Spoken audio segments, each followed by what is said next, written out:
Crew Dragon keeping the nose cone all the way through. It helps in the actual reusability of the Crew Dragon for future missions. Now that trunk section is unpressurized, and we are able to use it to transport cargo on the way up to the International Space Station, but everything that comes back from station is put into the pressurized section. So we are able to jettison that trunk as it's no longer needed, and we're able to shed that extra weight. And I think we just heard trunk separation. All right, so hopefully we'll be able to bring you visual here shortly. Actually, no, we're too far away from station at the moment, so yeah. Yep. So next up is going to be the spacecraft using some forward thrusters to perform the deorbit burn. This is going to be a really major step because once that deorbit burn happens, you're coming home. You're leaving orbit and you're coming back to Earth. Can't wait. And that's going to put Dragon on a trajectory for that return. The burn will last about 15 minutes once it starts. So we're going to, again, continue to stand by. This is kind of the calm before the storm, if you will, where we're just waiting for things to really get into motion. Dragon's going to pretty soon do that deorbit burn. And then following that, it only takes about 45 minutes or so until it's in the water, down in the Atlantic, and ready to get picked up by the teams on the boats out there. So once again, we're going to continue to stand by. We're going to bring you these updates as they come in. But one more milestone down, just a few more to go, and then Dragon's home.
And so again, right now we're just standing by for this deorbit burn to start. We are expecting it to start in about a minute or so. And then after that, it's going to take a little over 15 minutes to complete. Yeah, so we have already jettisoned the trunk, as you heard us talk about a couple minutes ago. That was the last thing Dragon needed to do before it is able to re-enter the Earth's atmosphere. And like we said, that'll be about a 15-minute burn, and then we will have parachute deployment and splashdown after that. So, like Dan said, kind of the calm before the storm. We're going to have a lot of activity coming up once we do pass through the re-entry burn. But at this point, we should be getting confirmation of the deorbit burn in a couple of seconds here. That's right. And once the deorbit burn is complete, it's just about, I'm trying to do quick math in my head as I look at everything, but it's just about 40 minutes or so until Dragon's scheduled to be back down in the water. So it's a pretty quick ride from being in outer space to being right back down in the ocean. And we just had confirmation of the deorbit burn. So like we said, this will last about 15 minutes. So deorbit burn has begun. At this point, Dragon has begun to re-enter the Earth's atmosphere. It's going to get a little toasty, but we're excited for this to happen, as it is the next step, the next milestone in its journey home. That's right. And again, ultimate destination down in the Atlantic Ocean, and there are boats standing by. We'll go through all the recovery courses and everything on site, but there is one main recovery boat. It's the Go Searcher, and that's going to have all of the SpaceX recovery teams who are responsible for actually going out and picking the capsule up out of the water. That is a view of the Go Searcher. This is actually a camera view from one of the other boats that's in the area, the Go Navigator, that has the combined NASA team on board as well. So once we actually have crew on board, everyone's going to be on one boat, so it'll be a little bit tighter quarters. But you'll have obviously the SpaceX people to go and recover the capsule, and then the NASA people typically also bring along the flight docs and the nurses. Anybody who's ever seen a landing in a Soyuz over in Kazakhstan is familiar with that. Once the crew comes home, after about a 6-month period, it's important we get a quick medical check out with them, just take the vitals, make sure they're doing okay, and help manage as they readapt to Earth's gravity for the first time in, up to 6 months or longer. So everyone will be on one boat, but for today we do have 2 boats, so we'll get some additional views, hopefully, from those different cameras as we get to watch Dragon come down. But for now, we are in that deorbit burn, so we got a couple more minutes until that is complete, and then we're one step closer to Dragon being back. Yeah, so while Dragon is re-entering the Earth's atmosphere, we're going to pause for a few minutes until the deorbit burn completes. So be sure to stick around, and we'll see you in a few minutes.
right now. We're about halfway through that deorbit burn. So again, we expect it to last about 15 minutes and 20 seconds. The visiting vehicle officer all the way back in Houston was just reporting to the station flight director, again, that we were about halfway through. We're continuing to get a couple of views from the boats, and again, those are cameras that are going to be tracking Dragon once it's coming down under those parachutes. And we're also starting to get, it looks like this is a view from a WB-57 airplane.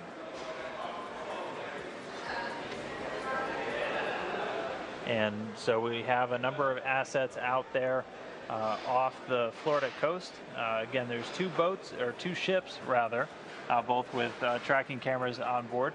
And NASA also flying its WB-57 aircraft, typically used for high altitude weather research and other science missions.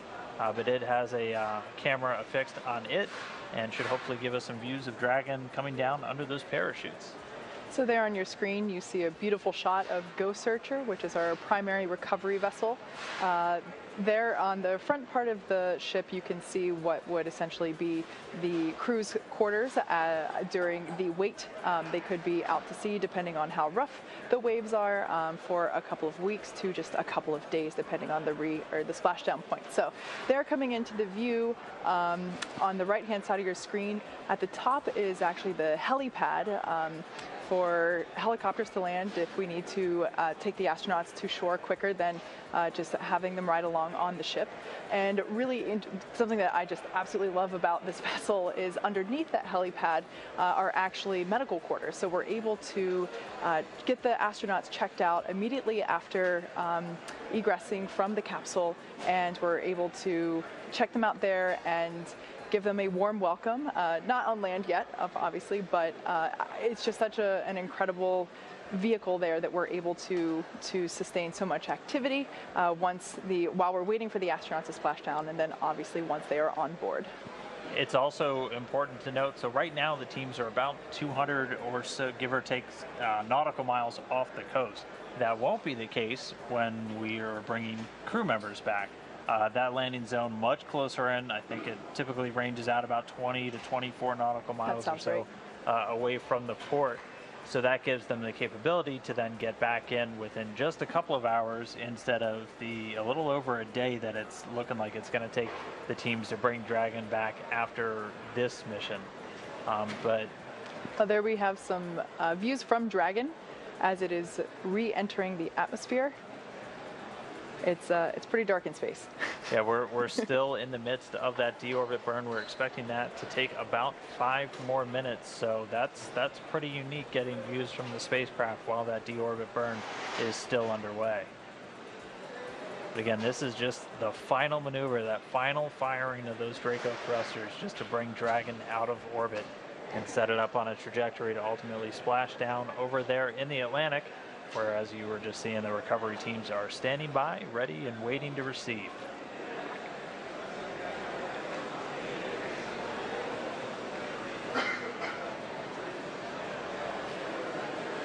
And again, this deorbit burn planned to last about 15 minutes and 20 seconds.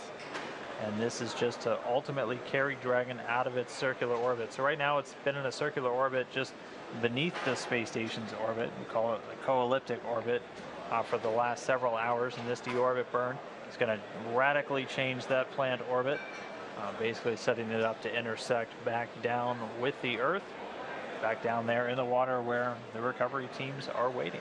Now that we have a full view of the recovery vessel on the very right side of your screen, we can see a portion of the ship that we weren't able to see before, and that's actually the portion of the ship where once the Dragon capsule is close enough, it will be lifted up out of the water by that vertical piece that you see there. It'll actually actuate out over the water and lift the Dragon capsule up out of the ocean and then bring it back onto the boat and set it down into its nest. So pretty cool. This is new. new technology that we've installed on this ship specifically for our Crew Dragon missions. So it's like we said before, this is a demonstration mission, and while our recovery team has been practicing for recovery operations, this is obviously the first time that they will be practicing with a vehicle that's coming from space. So we're all very excited to be bringing you live coverage as all of this unfolds over the next hour or so. And yeah, and to give you a timeline of that recovery period, it's expected to take a little under an hour or so for the teams to actually have the capsule back up on the boat, which in a situation where there's crew on board, that's about that hour to get the crew out of the water and onto the boat so they can do all of their initial medical checks and everything else that we typically do after crew members are returning from these long duration missions.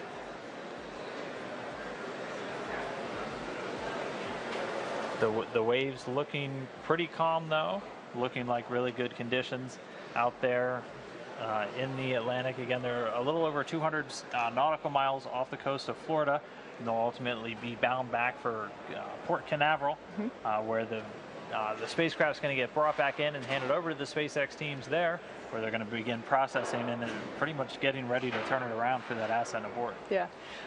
We've been monitoring the recovery weather conditions over the last several days, and now that Recovery Day has come upon us, we can see that we have beautiful skies and well, in my unprofessional nautical knowledge, relatively calm seas by my eyes.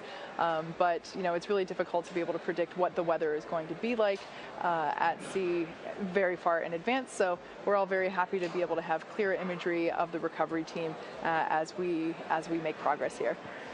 I feel like we've lucked out with Florida weather so far on this mission. All right, and we're here, and there's about 1 minute left in this deorbit burn, so just about done with that. And again, this is just that final maneuver to begin bringing Dragon out of space and down to the ocean. We're still getting a couple of views from on board the Dragon spacecraft. That's what you're looking at right now.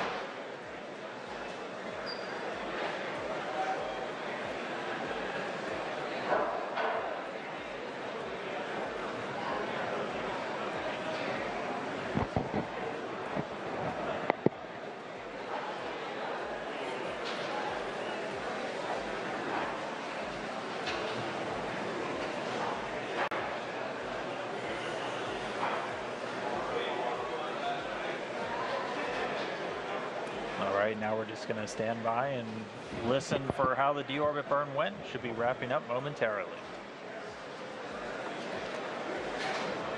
So like Dan said, we are waiting confirmation of the conclusion of the deorbit burn.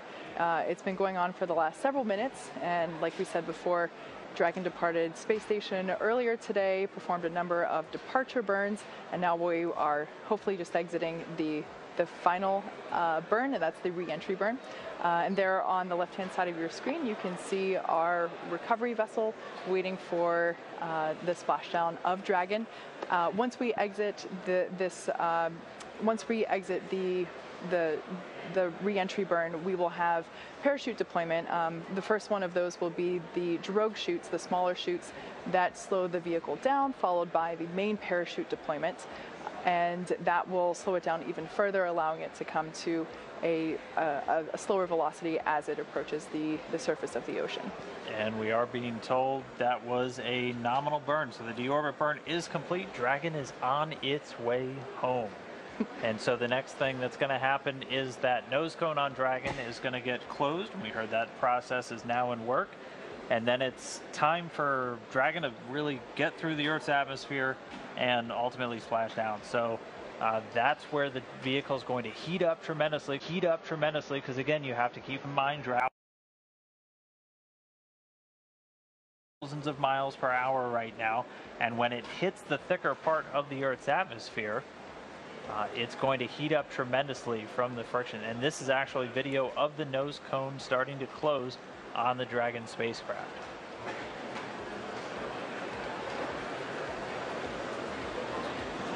And again, that nose cone just closes to protect that top portion of the vehicle from all of the re-entry events, not only the re-entry through the Earth's atmosphere, but also once it's down in the water. and that protects the guidance and navigation and control sensors on top of Dragon, and also that docking ring that it uses to attach to the space station. So again, what you're seeing right now is the nose cone closing on the Dragon spacecraft as we await for it to re-enter the Earth's atmosphere.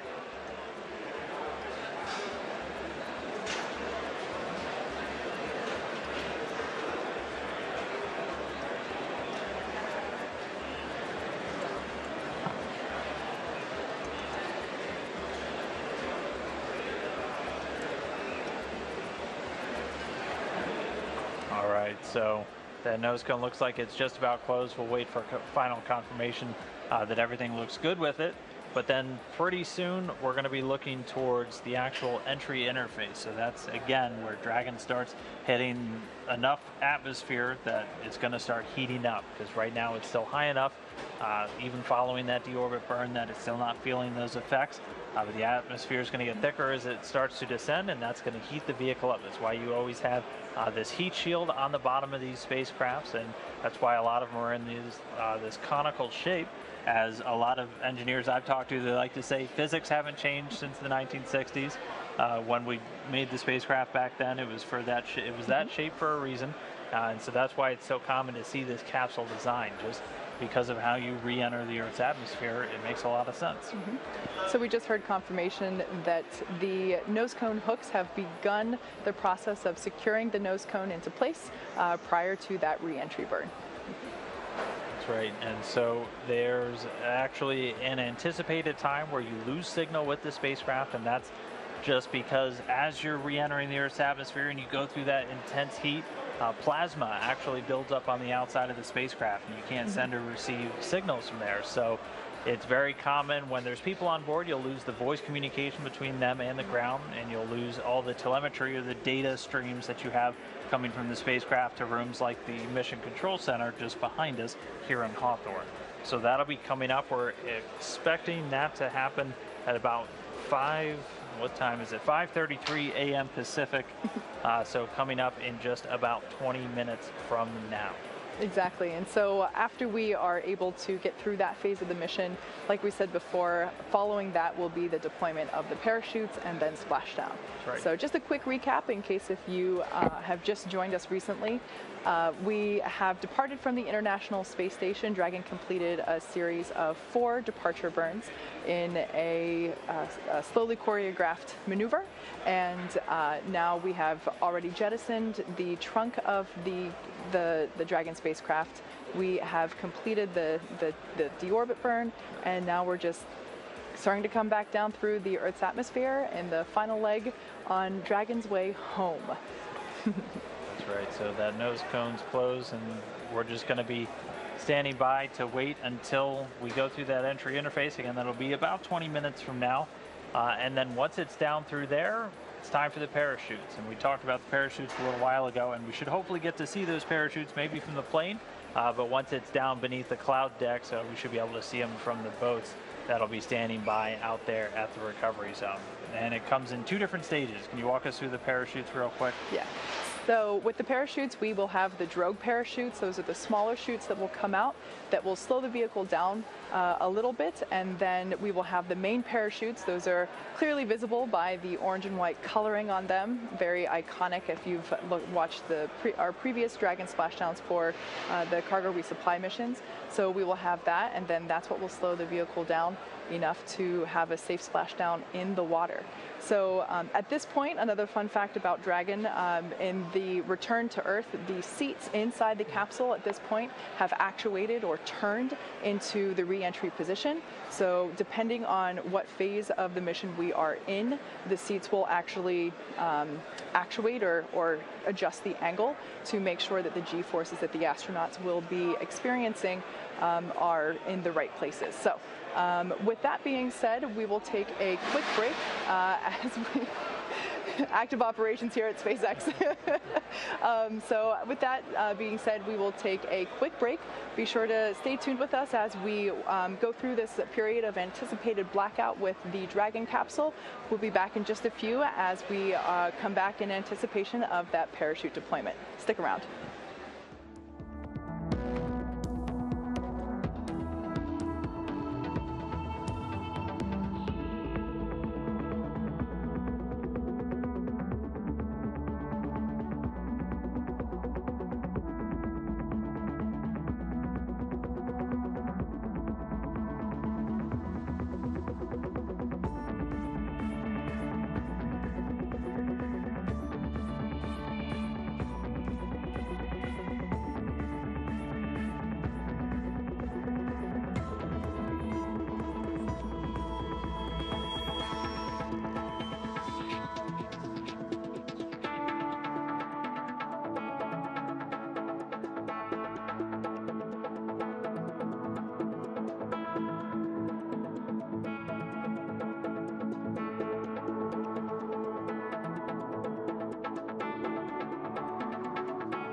just now joining us, we have had a successful deorbit burn, so that was the last major milestone. Oh, we've also confirmed that the nose cone is closed, the hook's all engaged, and so now we're just waiting for Dragon to begin making its way through the Earth's atmosphere.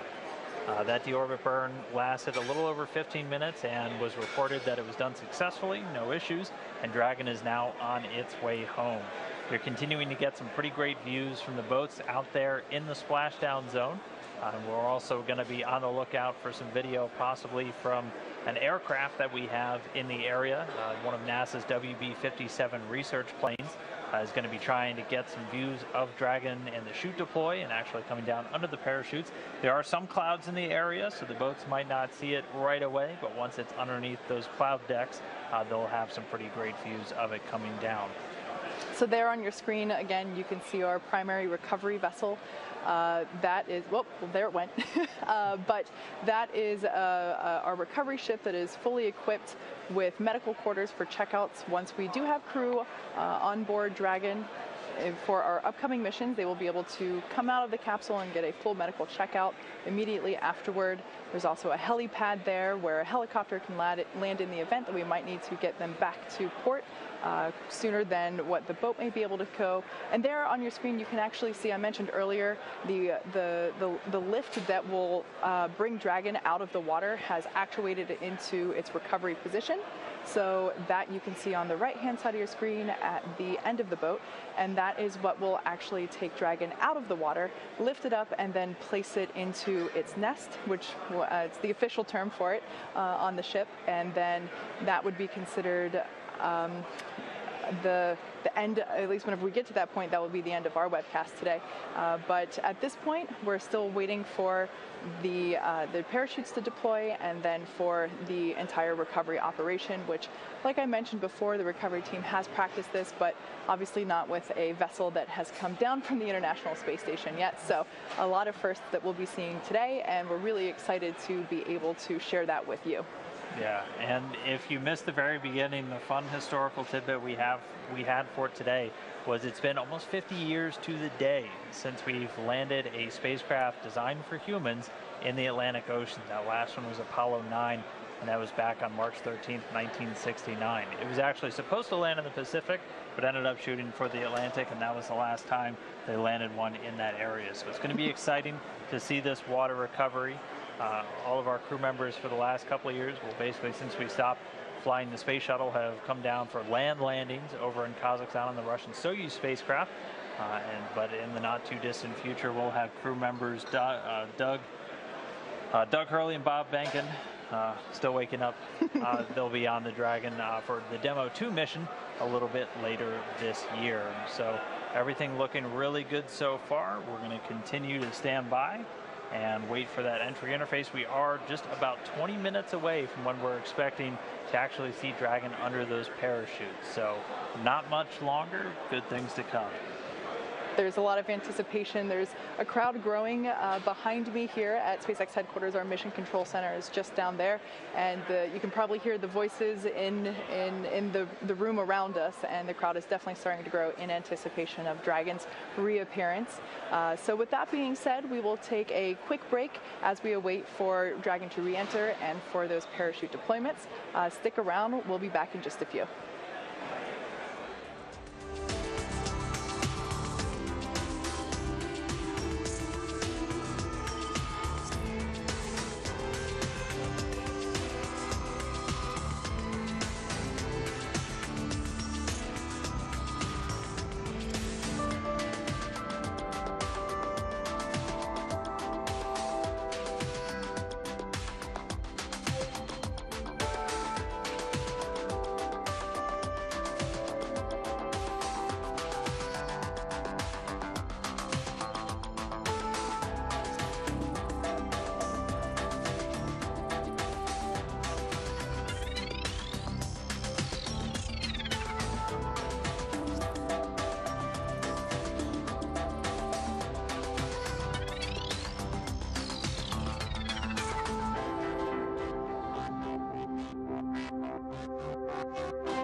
so we're getting a bit of a treat here. You're getting a live view inside the Dragon capsule as, again, it's getting closer and closer to that entry interface, coming through the Earth's atmosphere and then splashing down in the Atlantic Ocean. But first, we have a very special guest, somebody who's going to be on board a Dragon in the not-too-distant future, NASA astronaut Bob Behnken. Bob, thanks for being here. Thanks for taking a couple of minutes. I know you're following along with the teams. There's a lot of excitement. How are you feeling about the mission so far? Well, I think I said this before when we were out here for the ascent phase and docking. Just super excited. You know, of course, this one is the precursor for our mission that's upcoming here, and so when this one's done successfully, we'll be one step closer to our flight. That's awesome. Yeah. So what is in store for you between now and that flight? What kind of preparations do you have left to do? Yeah, that's a great question. We have a significant amount of training that we need to go through, so we'll walk through all the various phases of flight. So we'll do pre-launch, we'll get suited, we'll do that here in Hawthorne in the Buck. We'll do a walkthrough at the Kennedy Space Center, actually on the launch pad. Learn a little bit more about the emergency escape system if we should need that prior to launching into space, and so we'll walk through all those different scenarios. Then we'll head back out here again for a couple of other events associated with docking and, of course, with the re-entry. Awesome. And so we're getting views inside the Dragon spacecraft, and I mean, a camera's okay, but it can't do the real thing justice. What's it like to be like in a spacecraft when you're coming back through and everything's heating up? Yeah, there's a couple of pieces of coming back through the atmosphere. The first one is really emotional for those of us who've seen a lot of spacecraft come back. It's just it's very special to kind of go through that experience, and it's a physical thing as well, as you actually see the light from the atmosphere as it heats up the external portions of the spacecraft. You see some orange lights flickering, the plasma kind of go past the windows. The windows will be down near our feet on this vehicle. That'll be our closest view out the window per se, but it's definitely something that we'll be able to see and know the outside of the vehicle is going through something pretty severe, and we'll be hoping it takes care of us as it takes us through entry. That's incredible. I can't even imagine what that experience might be like. It's remarkable. Again, there's the physical piece of it. You can, sensations that come in with the light, but there's also the emotion of knowing that you're taking all that energy that you put into the vehicle to get it into orbit. It's all got to come back out so that you can get back to the ground safely. So it's been a while since you've been to space. Is there anything you're really looking forward to when you get to the space station? Anything like what's your bucket list once you get back up there? You know, for me, when I get back to the International Space Station, I really am looking forward to seeing it completely complete. I was pretty close with my flight.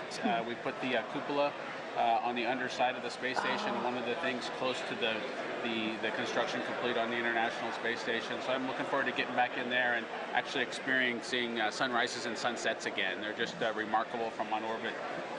Not quite the same as they are from the ground, and can't get that anyplace else. Last question for you. I'm sure you've been following along on social media. You've seen the photos of our zero-G indicator.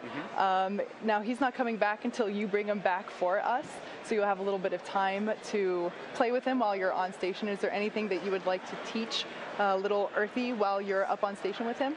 Yeah, that's a good question. I didn't actually realize that little Earthy was going to stay on board the space station until Lee Rosen, one of your folks here at SpaceX, come and let us know when we sat down to watch on docking, and he said, "Hey, we're going to need Earthy back. You've got to bring him back." And so I think our plan is to have him teach us. He's going to welcome us aboard probably when we get there. And I think Ann and David and Oleg have trained him up well. So hopefully he can walk us through the emergency brief, and he's a full-fledged station crew member by the time that we get there.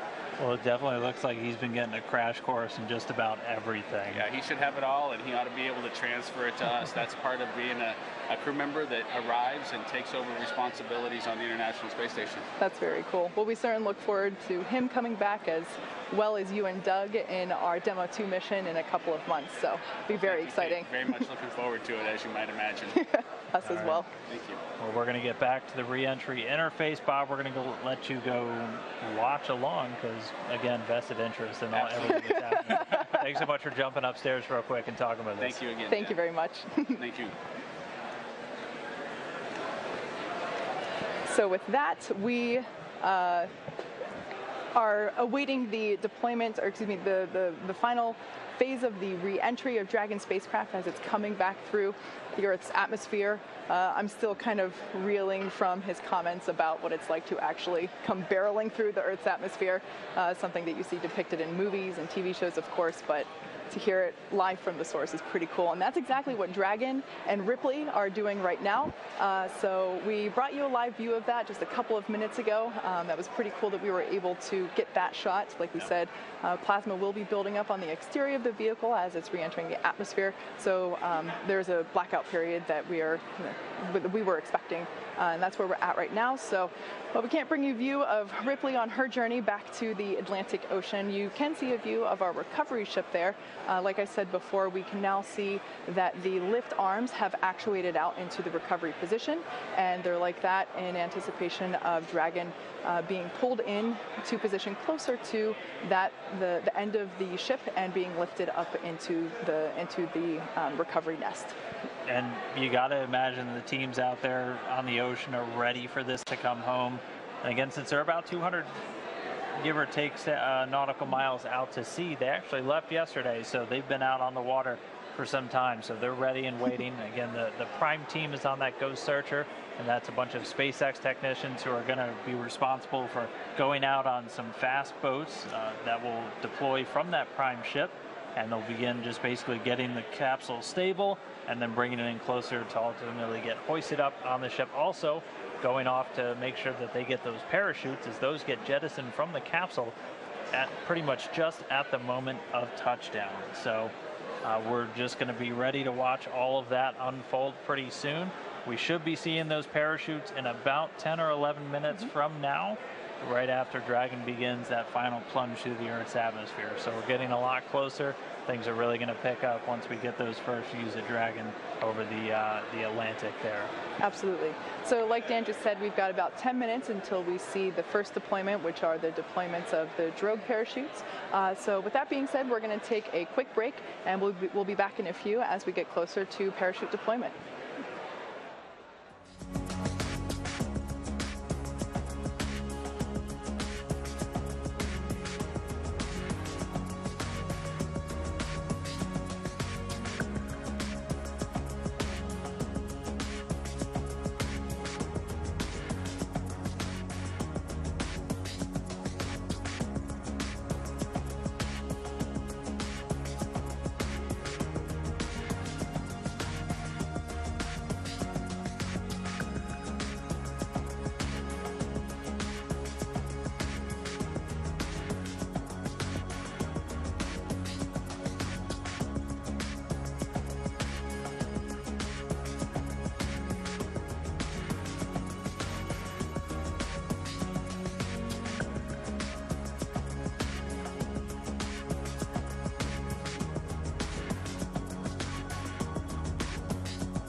so this is a view from that WB-57 airplane. You were looking at Dragon streaking across the sky on its re-entry through the Earth's atmosphere, aiming for a splashdown in just a little while from now.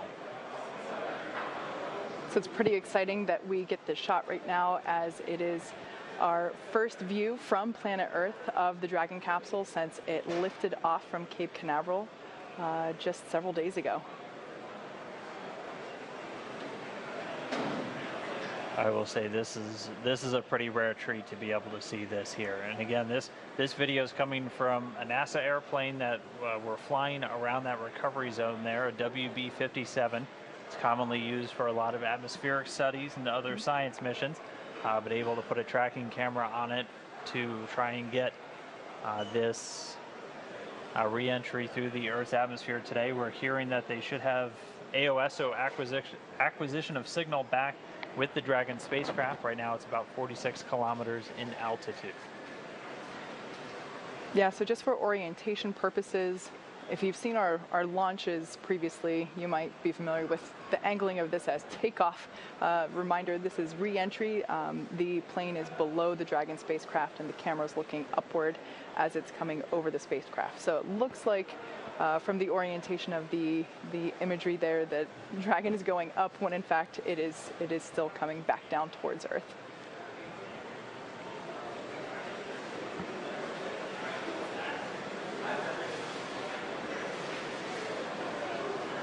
And again, just keeping you on the timeline, so we actually acquired signal about a minute ahead of when it was expected, where we're going to be looking for those initial drogue chute deployments at about 41 minutes after the hour. So after Dragon gets a little bit lower down, we're going to be keeping an eye out. You're going to see the drogue chutes deploy initially, followed by those 4 main parachutes, much larger and able to slow the vehicle down for a much softer splashdown in the ocean.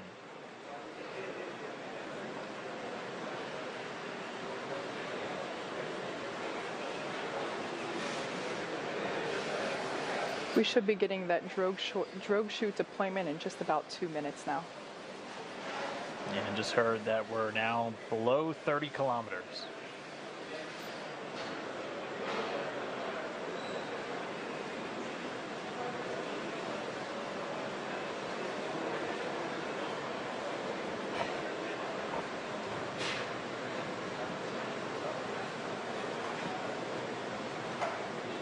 And if you're just now tuning in, this is Dragon. This is Dragon coming home. This is from a camera on board a chase plane there at the landing zone over the Atlantic, about 200 or so nautical miles off the coast of Florida. We're under 30 kilometers, continuing to descend. The next milestone we're going to be looking for is parachute deployment.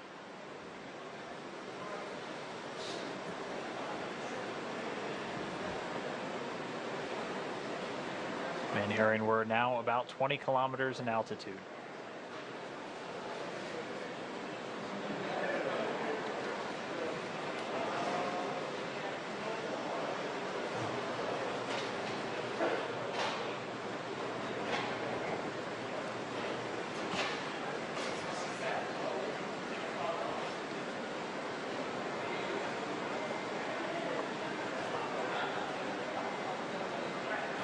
The Dragon spacecraft continuing to descend. It's now subsonic, so already starting to slow down thanks to the aero braking, basically slamming into that Earth's atmosphere, causes a lot of friction and allows the vehicle to eventually reach its terminal velocity, basically.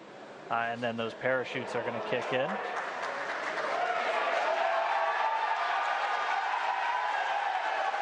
So there you have visual confirmation of the deployment of our drogue parachutes. This is the first of 2 parachute deployments.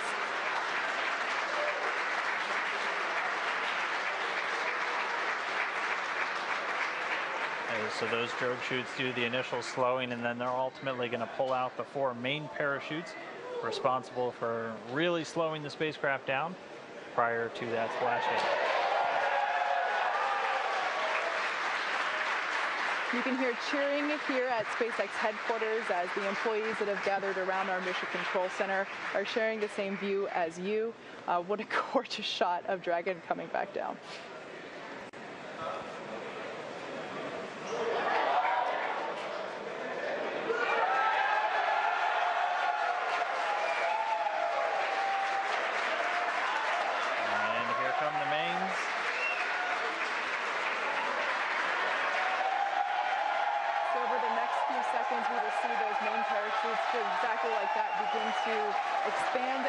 capture more air, further decelerating the Dragon vehicle down to the Atlantic Ocean.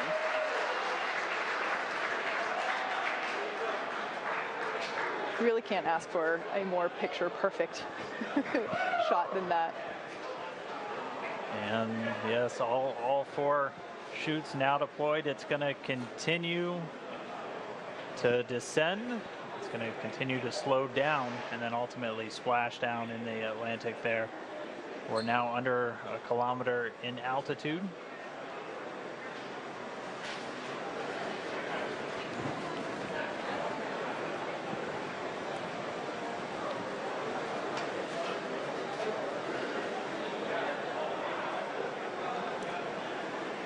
Just about 750 meters to go.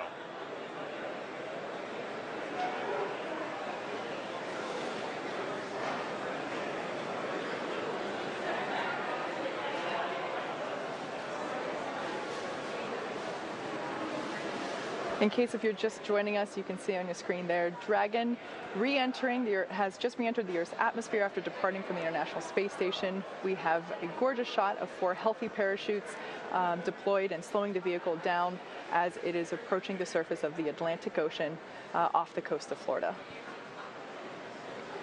And it's continuing to descend under those chutes. We just passed 500 meters.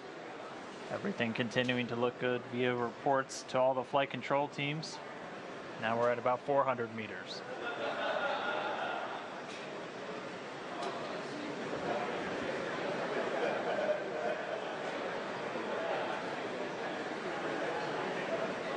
And just passing 300 meters, continuing to descend. We might be right on time.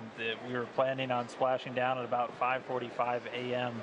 Pacific, and we're getting real close to that bingo time. Just past 200 meters.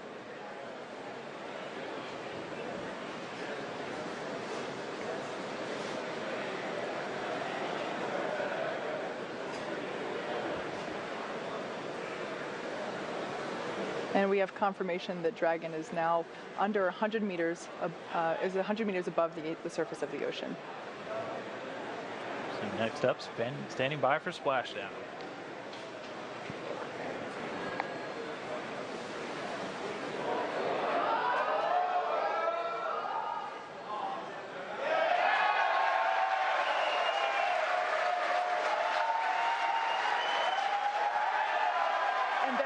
Confirmation of splashdown. Dragon has returned to planet Earth. It is now back home, and you can see on your screen our 2 fast boats racing out to the capsule, now in recovery. That splashdown came right on time, 5:45 a.m. Pacific, 8:45 a.m. over on the East Coast. The teams that have been ready and waiting, they were staged just a few nautical miles away. They're going to start moving in now. You can see those 2 fast approach boats already speeding their way towards the capsule.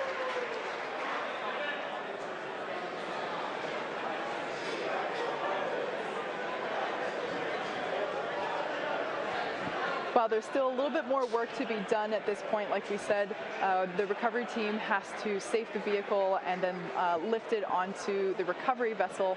However, obviously by the excited cheers here at Mission Control, the splashdown is an enormous event for us in terms of the safe re-entry, the safe return to Earth from the International Space Station.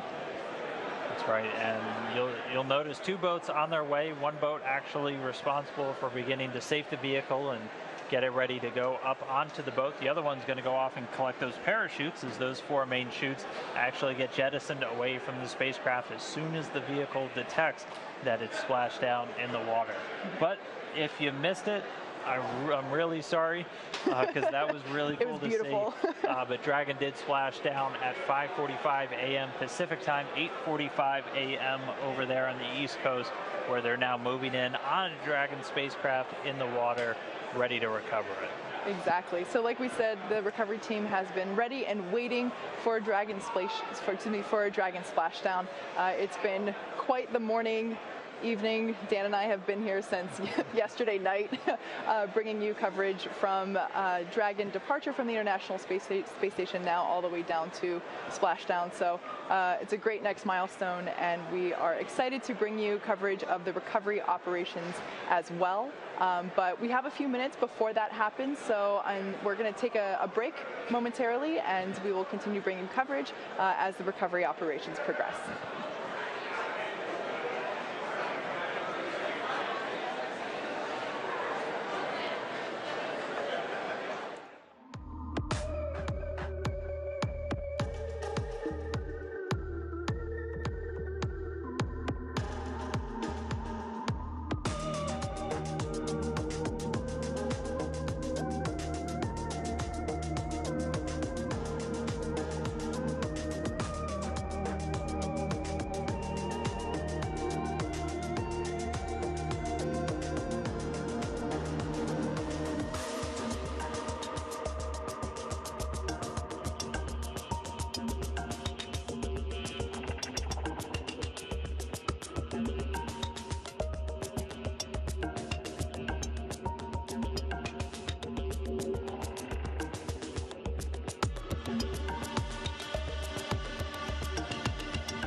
So we're going to take a quick break from the operations because right now we have Benji Reed. He's the director of the Commercial Crew Mission Management here at SpaceX. Benji, first off, congratulations. Successful splashdown, successful end of demo 1. What's it been like to watch through this mission? What are your thoughts? What are you looking forward to? Have you had a chance to catch your breath? No, but I'm super excited. Thank you for having me up here. To be honest, I'm kind of shaking, and I'm super, excited. It was an incredible journey to get to this moment. The teams have just done an amazing job, both the SpaceX and the NASA teams jointly. It's fundamentally, this is like a great day for the nation, for SpaceX, for NASA, for all of us, really for the world. I think it was Ann who said this is the first time in 40 years that we've have a spacecraft designed for humans to fly. And not only did she fly and go to the space station, do everything she was supposed to do, but we brought her home safe and sound, landing here in the Atlantic. Just amazing. I can't believe how well the whole mission has gone. Pretty much, I think on every point, everything's been nailed all the way along.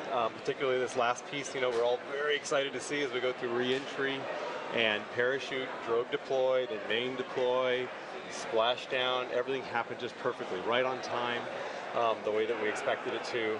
Almost down to the second. Almost down to the second, right? Yeah. It was amazing. Yeah. And so, as a team, SpaceX, we're here. We're just super honored to have the opportunity to have done this mission, to have worked with NASA to work through this. And Demo 1 is fundamentally this first major milestone in our process towards certification. I always like to remind everybody that this is a whole system, right? There's Crew Dragon, but there's the Falcon that's going to be certified to fly humans. There's also all the ground systems, the operations, our entire factory and production system. Everything that we do is being certified to be able to fly astronauts safely. And this is a huge step towards that. As we kind of look back over what happened over the last few days, which seems incredible to me, and really it's the culmination of years of work to get us just to this day. We had launch, Crew Dragon deployed, beautiful free flight. One of the things that's hard to test when you're on the ground is how fluids work in microgravity. So things like the prop system and all of the propulsion, and what's amazing is that worked perfectly, just like we expected. We got to station, we docked, and it's the first time I think in history that a commercial vehicle and also an American vehicle has docked autonomously to the International Space Station. So that's just super cool. Loaded with all kinds of sensors, all kinds of tests that we did. We met Ripley. Yeah. We got to see, she's loaded with sensors so we can understand exactly all the forces that'll happen on the crew as they come, as they're launched and then sent to station and come home. We got to meet the Little Earth guy. I heard he's going to stay on station. Yep. and so that'll be for Bob and Doug to retrieve. So that's going to be exciting. Undocking, of course, some more free flight, and then we came home. Jettisoned the trunk, closed the nose cone, and then again, like I said, just beautiful parachute deployment. Everything the way we expected. All of these gazillions of tests that we've been doing on parachutes. All of the analysis and work that we've done on understanding the aerodynamics of reentry and coming home, everything's just wonderful. the important thing now is we take all of this data that we've learned. We love data. And we love data, right? I mean, fundamentally, we're engineers and engineering-driven behavior, right? It's what we got to do. So we take all that great data, and we're going to apply that to the next steps. So what's coming up next? I think, because believe it or not, as excited and like still shaking as I am about this return, there's a lot more to do, right? Because our ultimate goal is to be able to continue to staff space station, right, and provide astronauts rides up to space, give them a safe place to